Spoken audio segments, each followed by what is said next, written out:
Mapagpalang umaga po sa atin lahat. Tayo mag-i-spray ng Bertaco dito sa Barangay San Juan. Ayan. Isang sprayer tank, isang ganito, saka isang natibo. Yun yung timplada natin. Hahaluin natin dito sa timba tulad nito. Ayan, meron tayong binuksan na.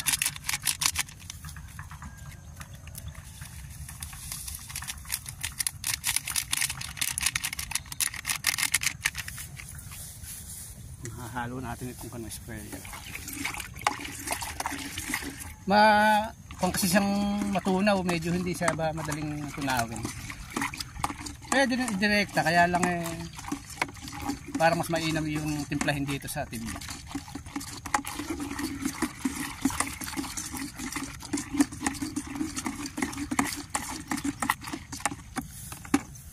Kaya ganyan.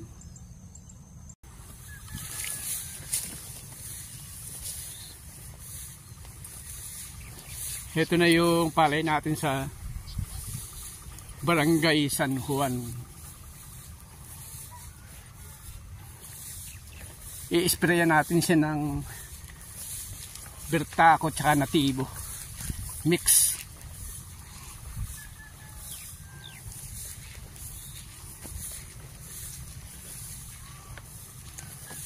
Malinis yan tingnan. Ito yung hybrid.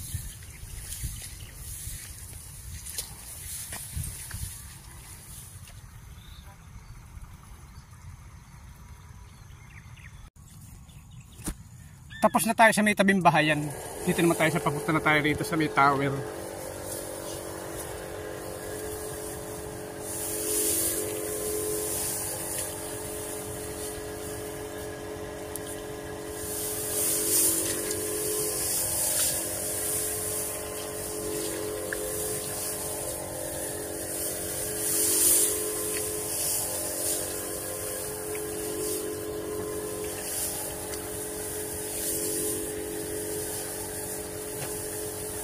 Ito yung NK5017.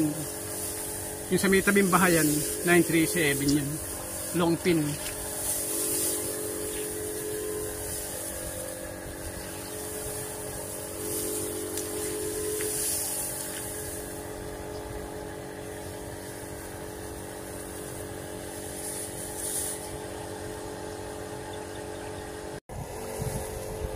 Masarap mag-spray ngayon, malamig.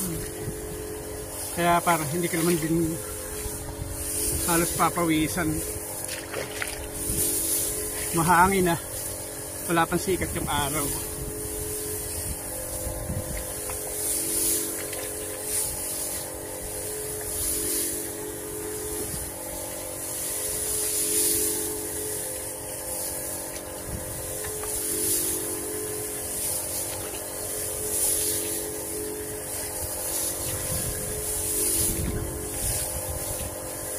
Mahusay na pabaon itong natibo, yung fungicide natin. May kasama pang Bertaco. Medyo mapoproteksyonan yung palay natin. Kahit hindi naman natin hindi ganun kadispunti yung kasi mahaba nga stick natin. Hindi natin uubusin yung pang 1 hektaryang bilang nung ginagamit natin.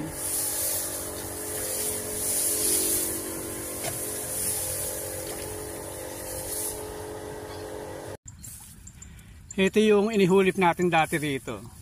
Yung madalang na inihulip.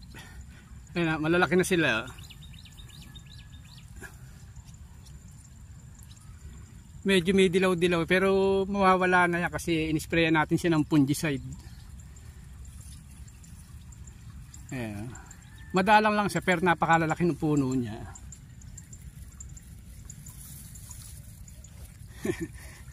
Sobrang laki talaga. Malalaman natin yung resulta kung yung kanyang paglalaman ba, yung pagbubutil niya kung gaano siya kahaba pagka ganyang kadalang. ibibideo natin siya sa susunod pagka siya namungo na.